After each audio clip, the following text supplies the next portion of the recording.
जय श्री राधे कृष्णा। श्री ओम नमो भगवते वासुदेवाय नमः। श्री ओम नमो भगवते वासुदेवाय नमः।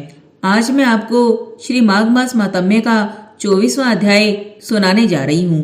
श्री लोमश ऋषि कहने लगे कि वह राजा पहले तो तामिश्र नामक नरक में गया और फिर अंध त्रामिश जहाँ पर अति दुखों को प्राप्त हुआ, फिर महारौरव, फिर कालसूत्र नामी महानरक में गया, फिर मूर्छा को प्राप्त हो गया, फिर मूर्छा से चेतना आने पर तापन और सप्रातापन नाम के नरक में गया। अनेक दुखों को भोगता हुआ वह प्रताप नाम नरक में गया। तब काकोल, कुड़पल, पूर्व मृत्तिका, लोह शंकु, मृत जीव आदि नरकों में होता हुआ असीपत्र वन में पहुंचाया गया। फिर लोहधारक आदि नरकों में गिराया गया। भगवान विष्णु के साथ द्वेष करने के कारण वह 21 युग तक भयंकर नरकों की यातना भोगता हुआ नरक से निकलकर हिमालय पर्वत पर बड़ा भारी पिशाच हुआ। उस वन में वह भूखा और प्यासा फिरता। उसको मेरु पर्वत पर भी कहीं खाने को नहीं मिलता था और ना ही पीने को जल। होतव्यता के कारण पिशाच घूमता हुआ एक समय पुलत प्रस्थवन नाम के वन में जा पहुंचा। बेहड़ के वृक्ष के नीचे वह दुखी होकर हाय मैं मरा ऐसे जोर जोर से पुकारने लगा और कहने लगा, भूख से दुखी मेरे इस जन्म का कब अंत होगा? इस पाप रूपी समुद्र में डूबते हुए मुझको कौन सहारा देगा? लोमश जी कहने लगे कि इस प्रकार वेद पाठ करते हुए देवदूती ने उसके दुख भरे वचनों को सुना और वहां पर एक पिशाच को देखा, जिसकी लाल डरावनी आंखें, दुर्बल शरीर, काले काले ऊपर खड़े हुए बाल, चेहरा विकराल, काला शरीर, लंबी सी जीभ बाहर निकली हुई, लंबे होठ, लंबी जांघें, लंबे लंबे पैर, सूखा चेहरा, गधे जैसे आंखों वाले पिशाच को देखकर देवदूती ने उनसे पूछा कि तुम कौन हो और ऐसी करुणा से क्यों रोते हो? तुम्हारी ये दशा कैसी हुई? मैं तुम्हारा क्या उपकार करूं? मेरे आश्रम पर आ जाने से कोई प्राणी दुखी नहीं रहता और वैष्णव लोग आनंद ही करते हैं। सो हे भद्रे, तुम अपने इस दुख का कारण जल्दी कहो, क्योंकि विद्वान मनोरथ पाने के लिए विलंब नहीं किया करते। ऐसे वचन सुनकर प्रेत रोना बंद करके विनीत भाव से कहने लगा, हे द्विज, किसी बड़े पुण्य से मुझको आपके दर्शन हुए हैं। बिना पुण्यों के साधुओं की संगति नहीं होती। और फिर उसने पहले जन्म का वृतांत कहा कि भगवान विष्णु से द्वेष के कारण मेरी यह दशा हुई है। जिस हरि का नाम यदि अंत समय में मनुष्य के मुख से निकल जाए तो मनुष्य विष्णु पद को प्राप्त होता है, जो सबका पालन करता है। उसी से मैंने द्वेष किया। यह सब मेरे कर्मों का दोष है, जिसकी ब्राह्मण तप द्वारा प्रार्थना करते हैं।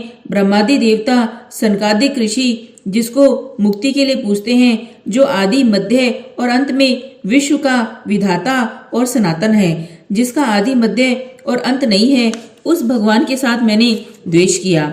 जो कुछ पुण्य किए मैंने पिछले जन्म में किए थे, वे सब विष्णु की द्वेष रूपी अग्नि में भस्म हो गए। यदि किसी प्रकार मेरा यह पाप नाश हो जाए तो मैं भगवान विष्णु के सिवाय किसी और देवता का पूजन नहीं करूंगा। विष्णु भगवान से द्वेष करके मैंने बहुत दिनों तक नरक यातना भोगी। अब मैं पिशाच योनि में पड़ा हूँ। इस समय मैं किसी अच्छे कर्म के योग से आपके आश्रम में आया हूँ, जहाँ पर आपके सूर्य रूपी दर्शन ने मेरे दुख समान अंधकार को दूर कर दिया है। अब आप कोई ऐसा उपाय बतलाइए जिससे मेरी यह पिशाच योनि दूर हो, क्योंकि सज्जन पुरुष उपकार करने में देर नहीं करते हैं।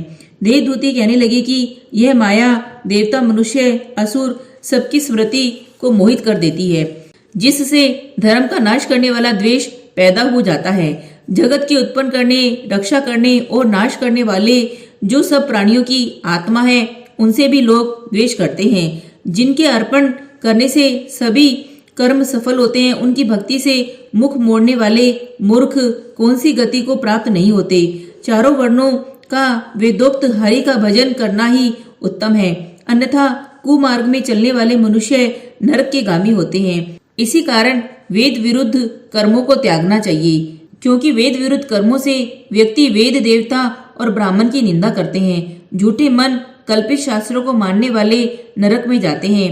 देवादिदेव विष्णु से विमुख होने वाले नरक में जाते हैं। जैसे द्रविड़ देश का राजा नरक में गया, इस कारण उसकी निंदा नहीं करनी चाहिए और वेद में न कही गई क्रिया को कभी नहीं करना चाहिए। लोमश जी कहने लगे कि ऐसा कहने पर मुनि ने पिशाच को सुमार्ग बतलाया कि माघ मास में तुम प्रयाग में जाकर स्नान करो, उससे तुम्हारी यह पिशाच योनि समाप्त हो जाएगी। माघ मास में प्रयाग में स्नान करने से मनुष्य पहले जन्म के सब पापों से मुक्त हो जाता है। वहां पर स्नान करने से मुक्ति को प्राप्त होता है। इससे बढ़कर और कोई प्रायश्चित नहीं है। संसार में यह मोक्ष और स्वर्ग का खुला हुआ द्वार है। गंगा और यमुना के संगम त्रिवेणी संसार में सबसे उत्तम तीर्थ है। पाप रूपी बंधन को काटने के लिए ये कुल्हाड़ी है। कहाँ तो विष्णु सूर्य तेज गंगा यमुना का संगम और कहाँ यह तुच्छ पाप रूपी तृण की आहुति। जैसे घने अंधकार को दूर करने वाला शरद का चंद्रमा चमकता है, उसी तरह संगम में स्नान करने से मनुष्य पवित्र हो जाता है। मैं तुमसे गंगा यमुना के संगम का वर्णन नहीं कर सकता, जिसके जल की एक बूंद के स्पर्श से ही केरल देश का ब्राह्मण मुक्त हो गया। ऋषि के ऐसे वचन सुनकर प्रेत के मन में अत्यंत शांति उत्पन्न हो गई, मानो सब दुखों से छूट गया हो। प्रसन्नता से उसने विनय पूर्वक ऋषि से पूछा, श्री हरि विष्णु भगवान की जय, श्री हरि विष्णु भगवान की जय।